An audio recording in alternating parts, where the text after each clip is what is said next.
Hello दोस्तों, शक्ति pharma YouTube channel पर आपका स्वागत है। दोस्तों, हम आपके लिए लेकर आए हैं यूपीएनएचएम फार्मासिस्ट का क्रैश कोर्स, जो कि आपके लिए बहुत महत्वपूर्ण होने वाला है। दोस्तों, हम इस क्रैश कोर्स के माध्यम से आपको subject wise most important MCQ provide कराने वाले हैं। दोस्तों, ये सभी प्रश्न फार्मासिस्ट एग्ज़ाम की दृष्टि से आपके लिए बहुत महत्वपूर्ण हैं। सो प्लीज़ दोस्तों, एक नोटबुक और पेन लेकर ज़रूर बैठिएगा। दोस्तों, अगर आप हमारे चैनल पर नए हैं तो प्लीज़ चैनल को सब्सक्राइब ज़रूर कीजिएगा और वीडियो को अंत तक ज़रूर देखिएगा। चलिए अब हम डिस्कस करते हैं most important MCQ. Good morning all of you. दोस्तों, आज हम डिस्कस करने वाले हैं ह्यूमन एनाटॉमी के मोस्ट इम्पोर्टेंट एमसीक्यू। चलिए क्वेश्चन नंबर 1 देखते हैं। The word cell was first introduced by. Option A Robert Hooke, option B Robert Brown, option C Alexander Fleming and option D Robert Koch. तो हमारा correct answer हो जाएगा option A, यानी Robert Hooke. चलिए option देखते हैं। Option B है हमारा रॉबर्ट ब्राउन। तो बताइए रॉबर्ट ब्राउन ने किस चीज़ की खोज की थी? तो रॉबर्ट ब्राउन ने न्यूक्लियस की खोज की थी। Nucleus discovered by Robert brown. अच्छा, ये बताइए अलेक्जेंडर फ्लेमिंग ने किसकी खोज की थी? तो अलेक्जेंडर फ्लेमिंग ने पेनिसिलिन की खोज की थी। ये भी नोट करिए, ये आपको पता ही होगा। अलेक्जेंडर फ्लेमिंग ने पेनिसिलिन की खोज की थी। और रॉबर्ट कोच ने किसकी खोज की थी? तो रॉबर्ट कोच ने काउज ऑफ ट्यूबरक्लोसिस, याद रखिएगा, काउज ऑफ ट्यूबरक्लोसिस, यानी ट्यूबरक्लोसिस के कारण की खोज की थी रॉबर्ट कोच ने। चलिए अब नेक्स्ट क्वेश्चन की ओर चलते हैं। नेक्स्ट क्वेश्चन है हमारा question number 2। The plasma membrane is mainly composed of.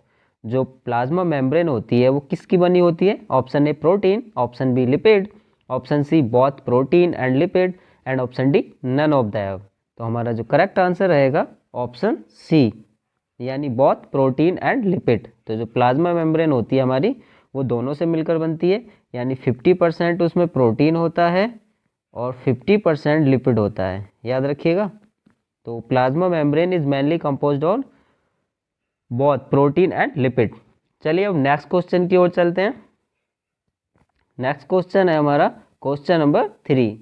Golgi apparatus is concerned with. तो option A detoxification mechanism, option B secretions, option C steroid hormone synthesis and option D none of the above. तो हमारा जो correct answer हो जाएगा option B, यानी secretions. चलिए अब next question की ओर चलते हैं। Question number 4। Protein is synthesized by. तो protein is synthesized by, protein किसके द्वारा सिंथेसिस होता है? Option A ribosome, option B Golgi complex, option C endoplasmic reticulum, option C lysosome, sorry option D lysosome. तो हमारा करेक्ट आंसर हो जाएगा option A, यानी राइबोसोम। चलिए अब नेक्स्ट क्वेश्चन की ओर चलते हैं। Question number 5। DNA is mainly present in. Option A ribosome, option B nucleus, option C plasma membrane and option D none of the above. तो हमारा करेक्ट आंसर हो जाएगा ऑप्शन बी। तो याद रखिएगा DNA is mostly found in the nucleus. अच्छा, ये बताइए डीएनए की फुल फॉर्म क्या होती है? तो नोट कर लीजिएगा, डीएनए की जो फुल फॉर्म होती है हमारी होती है deoxy ribonucleic acid. Deoxy ribonucleic acid,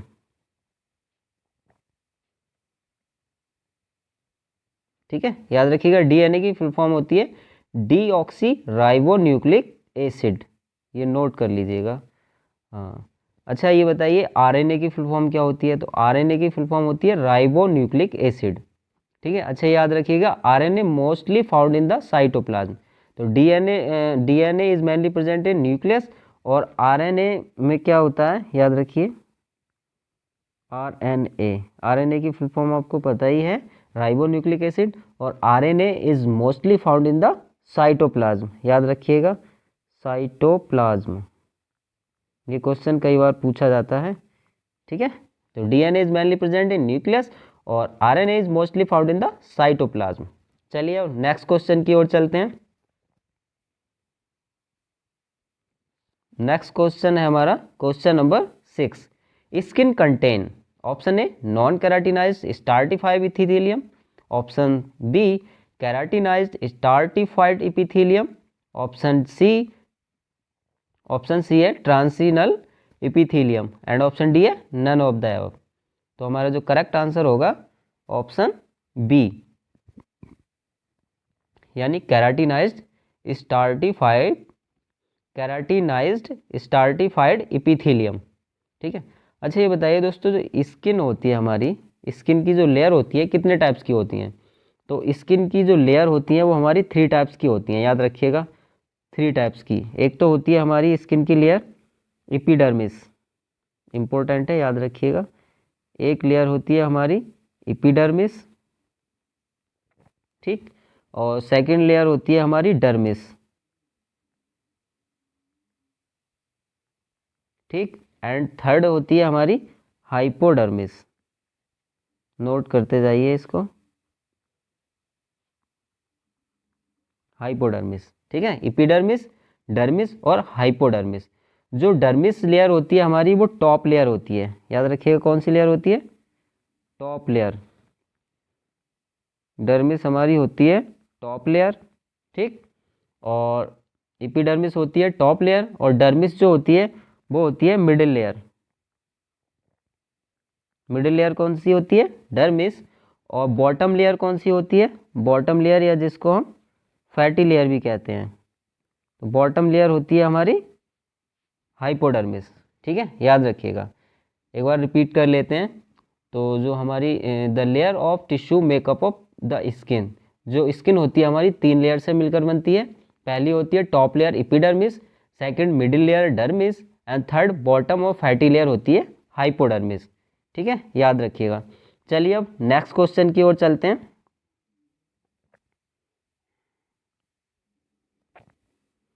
question number 7, which one of these is a connective tissue? तो निम्न में से कौन एक कनेक्टिव टिश्यू है, बताइएगा। Option A blood, option B sarcomere, option C keratinize cell, and option D none of the above. तो जो हमारा करेक्ट आंसर होगा ऑप्शन ए, यानी ब्लड। तो याद रखिएगा ब्लड एक लिक्विड कनेक्टिव टिश्यू होता है। अच्छा, ब्लड का पीएच कितना होता है? जल्दी से कमेंट करके छापिएगा जल्दी से। चलिए अब नेक्स्ट क्वेश्चन की ओर चलते हैं।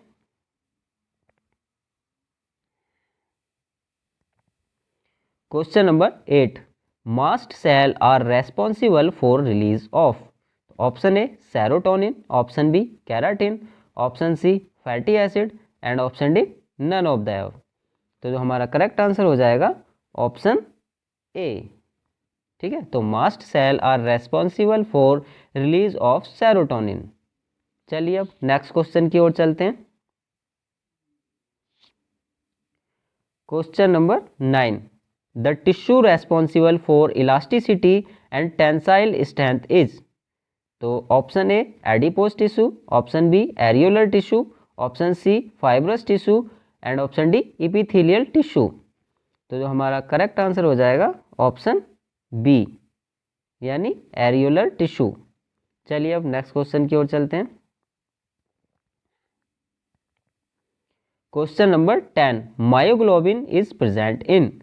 तो मायोग्लोबिन किस में प्रेजेंट होता है? Option A blood, option B है striated muscle fibre, option C epithelium, option D bone. तो जो हमारा करेक्ट आंसर हो जाएगा ऑप्शन ए, यानी ब्लड। अच्छा दोस्तों ये बताइएगा ब्लड का पीएच अभी आपसे पूछा था, तो नोट कर लीजिए ब्लड का जो पीएच होता है हमारा, याद रखिएगा 7.35 टू 7.45 होता है। ठीक है, जनरली इसे हम 7.4 कहते हैं, बट एक्चुअल में जो होता है 7.35 टू 7.45 होता है। अच्छा ये बताइए जो बॉन होती हैं एडल्ट में बॉन कितनी होती हैं? तो याद रखिएगा जो हमारी एडल्ट में बॉन होती हैं वो होती हैं 206। ठीक है, और इन्फेंट में कितनी होती हैं? इन्फेंट में कितनी होती हैं ये आप कमेंट करके बताइएगा। इन्फेंट में कितनी बोन्स होती हैं। चलिए अब नेक्स्ट क्वेश्चन की ओर चलते हैं।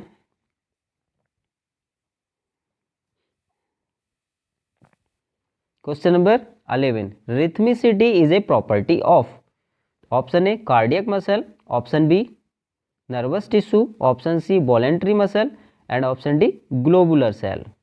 तो जो हमारा करेक्ट आंसर हो जाएगा ऑप्शन ए यानी कार्डियक मसल। चलिए अब नेक्स्ट क्वेश्चन की ओर चलते हैं। Question number 12, axon and dendrites are part of. तो एक्सोन एंड डेंड्राइटिस किसके पार्ट होते हैं बताइए। Option A cardiac muscle, option B visceral muscle, option C neuron and option D brain. तो हमारा करेक्ट आंसर हो जाएगा ऑप्शन सी यानी न्यूरॉन। अच्छा दोस्तों ये बताइए ब्रेन का लार्जेस्ट पार्ट कौन सा होता है।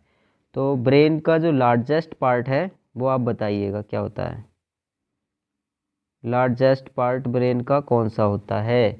तो दोस्तों याद रखिएगा ब्रेन का जो लार्जेस्ट पार्ट होता है वो होता है सेरेब्रम। याद रखिएगा इम्पोर्टेंट क्वेश्चन है। सेरेब्रम जो होता है वो लार्जेस्ट पार्ट होता है ब्रेन का। ठीक, तो largest part of the brain cerebrum. चलिए अब नेक्स्ट क्वेश्चन की ओर चलते हैं। क्वेश्चन नंबर 13 है, the lymphatic tissue are concern with, option A pancreas, option B spleen, option C brain and option D thyroid. तो जो हमारा करेक्ट आंसर हो जाएगा ऑप्शन बी यानी स्प्लीन। तो the lymphatic tissue are concern with spleen. अच्छा ये बताइए पैनक्रियाज से क्या सीक्रेट होता है, कौन सा हार्मोन सीक्रेट होता है। तो याद रखिएगा पैनक्रियाज से इंसुलिन सीक्रेट होता है। याद रखिएगा इंसुलिन सीक्रेटेड बाय पैनक्रियाज। ठीक है। और अच्छा ये बताइए स्प्लीन को क्या कहा जाता है। तो याद रखिएगा स्प्लीन को ग्रेवयार्ड ऑफ आरबीसी कहा जाता है। ये भी कई बार पूछा जाता है, graveyard of RBC, graveyard of RBC also known as spleen. ठीक है, स्प्लीन को ग्रेवयार्ड ऑफ आरबीसी कहा जाता है। चलिए अब नेक्स्ट क्वेश्चन की ओर चलते हैं। Question number 14, the visceral muscle is present in, option A respiratory tract, option B heart, option C bones and option D none of the above. तो जो हमारा करेक्ट आंसर होगा ऑप्शन ए यानी respiratory tract. अच्छा दोस्तों ये बताइए जो नॉर्मल रेस्पिरेशन रेट होता है कितना होता है। तो याद रखिएगा नॉर्मल रेस्पिरेशन रेट होता है हमारा, नोट कर लीजिए इसको, 12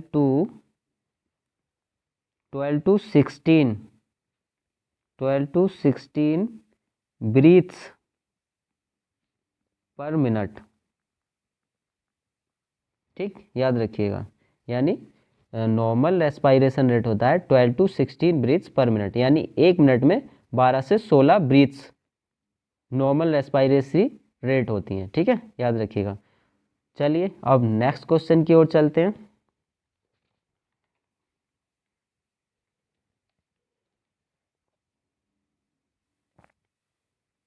क्वेश्चन नंबर है 15, इंपॉर्टेंट क्वेश्चन है, the average volume of the blood in human body is. तो दोस्तों ये बताना हमें एवरेज वॉल्यूम क्या होता है ब्लड का ह्यूमन बॉडी में। Option A 5.5 litre, option B 4 litre, option C 10 litres and option D 6 litres. तो हमारा करेक्ट आंसर हो जाएगा ऑप्शन ए यानी 5.5 लीटर्स। चलिए अब नेक्स्ट क्वेश्चन की ओर चलते हैं। Question number 16, the immune response of the body is related to. Option A albumins, option B globulins, option C fibrin and option D none of the above. हमारा correct answer होगा option B यानी globulins. चलिए अब next question की ओर चलते हैं। Next question है हमारा 17, विच one of these nitrogenous based product is present in the blood. तो निम्न में से कौन सा नाइट्रोजिनस बेस्ड प्रोडक्ट है जो कि ब्लड में प्रेजेंट होता है? Option A protein, option B creatinine, option C heparin and option D none of the above. तो जो हमारा करेक्ट आंसर होगा ऑप्शन बी, ऑप्शन बी यानी क्रिएटिनिन। चलिए दोस्तों, अब प्रोटीन के बारे में कुछ बताइए। तो दोस्तों जो प्रोटीन होता है हमारा, प्रोटीन होता है पॉलीमर ऑफ अमीनो एसिड। याद रखिएगा, इंपॉर्टेंट है ये भी। प्रोटीन होता है हमारा polymer of amino acid.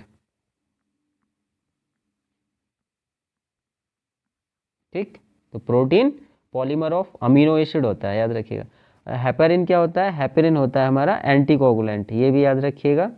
Heparin anticoagulant होता है, और एंटीकोगुलेंट का काम क्या होता है? ब्लड को जमने से रोकने का काम एंटीकोगुलेंट का होता है। यानी हेपेरिन जो है हमारे बॉडी में ब्लड क्लॉट होने से रोकता है। ओके, चलिए अब नेक्स्ट क्वेश्चन की ओर चलते हैं। क्वेश्चन नंबर है 18, which one of these cell is non nucleated? तो option A red blood cell, option B basophils, option C lymphocytes and option D leukocytes. तो ये पूछा है which of these cell is non nucleated, तो निम्न में से कौन सी सेल है जिसमें न्यूक्लियस नहीं होता है, ये बताना है। तो हमारा करेक्ट आंसर हो जाएगा ऑप्शन ए यानी red blood cell. Red blood cell हमारा करेक्ट आंसर रहेगा। अच्छा दोस्तों, ये बताइए रेड ब्लड सेल यानी आरबीसी जो होती है, आरबीसी जो होती है इसके बारे में ध्यान रखिएगा। RBC are large biconcave disc shaped होती है ये, और विदाउट न्यूक्लियस की होती है। और एक चीज़ और याद रखिएगा, RBC are produce in the bone marrow. तो ये जो बोन मैरो में प्रोड्यूस होती है, याद रखना आरबीसी कहाँ प्रोड्यूस होती है? तो बोन मैरो में, याद रखिएगा बोन मैरो में ये प्रोड्यूस होती है आरबीसी। ठीक, और इसमें नॉन न्यूक्लियस विदाउट न्यूक्लियस क्या होती है ये। ठीक है, और almost 2 million RBC are produce in the almost 2 million RBC are produce in the body per second, यानी एक सेकंड में 2 मिलियन आरबीसी प्रोड्यूस होती हैं। याद रखिए ना, 2 मिलियन आरबीसी प्रोड्यूस होती हैं हमारी, 2 मिलियन आरबीसी प्रोड्यूस होती हैं पर मिनट। ठीक है, याद रखिएगा, सॉरी पर मिनट नहीं, पर सेकंड, पर सेकंड 2 मिलियन आरबीसी प्रोड्यूस होती हैं पर सेकंड। ठीक, और ल्यूकोसाइट्स क्या होता है ये आपको पता ही होगा। ल्यूकोसाइट्स जो होते हैं ये होती हैं हमारी डब्ल्यूबीसी को हम ल्यूकोसाइट्स कहते हैं। डब्ल्यूबीसी यानी वाइट ब्लड सेल्स, और वाइट ब्लड सेल्स का काम होता है हमारा प्रतिरोधक क्षमता को बढ़ाना। ठीक है, चलिए अब नेक्स्ट क्वेश्चन की ओर चलते हैं।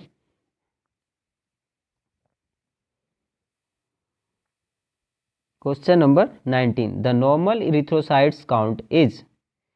तो ऑप्शन ए 3.5 मिलियन पर mm3, ऑप्शन बी 5.5 मिलियन पर mm3, ऑप्शन सी 6.5 मिलियन पर mm3 and option D 7.5 million पर mm3।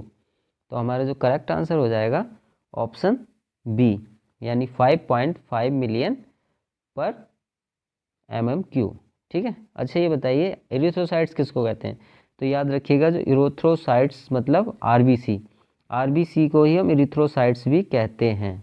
ठीक है, डब्ल्यूबीसी को क्या कहते हैं? ल्यूकोसाइट्स, और आरबीसी को इरिथ्रोसाइट्स कहते हैं। अच्छा, आरबीसी की लाइफ कितनी होती है? तो आरबीसी की जो लाइफ होती है वो नोट कर लीजिए 120 डेज होती है। 120 डेज होती है हमारी आरबीसी की लाइफ। ठीक है, तो याद रखिएगा आरबीसी को इरिथ्रोसाइट्स कहते हैं और डब्ल्यूबीसी को ल्यूकोसाइट्स कहते हैं। ठीक है, और एक होता है हमारा प्लेटलेट्स। प्लेटलेट्स को क्या कहते हैं ये आपको कमेंट बॉक्स में छापना है। प्लेटलेट्स को क्या कहते हैं ये बताइएगा आप। ठीक है, कमेंट करके बताइएगा प्लेटलेट्स को क्या कहते हैं। ठीक है, चलिए अब नेक्स्ट क्वेश्चन की ओर चलते हैं। नेक्स्ट क्वेश्चन है हमारा क्वेश्चन नंबर 20। क्वेश्चन नंबर 20 है the normal haemoglobin value in male is. तो मेल में हीमोग्लोबिन की नॉर्मल वैल्यू क्या होती है? ऑप्शन ए 12 ग्राम पर डेसीलीटर, ऑप्शन बी 10 ग्राम पर डेसीलीटर, ऑप्शन सी 3.2 टू 16.6 ग्राम पर डेसीलीटर एंड ऑप्शन डी है 11.6 टू 15 ग्राम पर डेसीलीटर। तो जो हमारा करेक्ट आंसर हो जाएगा ऑप्शन सी, यानी 13 टू 16.6 ग्राम पर डेसीलीटर। तो दोस्तों मेल में जो हमारी होती है, याद रखिएगा मेल में हमारा ये रेंज होती है ब्लड की, ठीक है। और फीमेल में कितना होता है, तो दोस्तों याद रखिएगा फीमेल में जो ब्लड की नॉर्मल वैल्यू होती है वो होती है 11.6 टू 15 ग्राम पर डेसीलीटर। दोस्तों अगर आपने अभी तक हमारा चैनल सब्सक्राइब नहीं किया है तो प्लीज़ चैनल को सब्सक्राइब कीजिएगा और वीडियो को लाइक एंड शेयर ज़रूर कीजिएगा।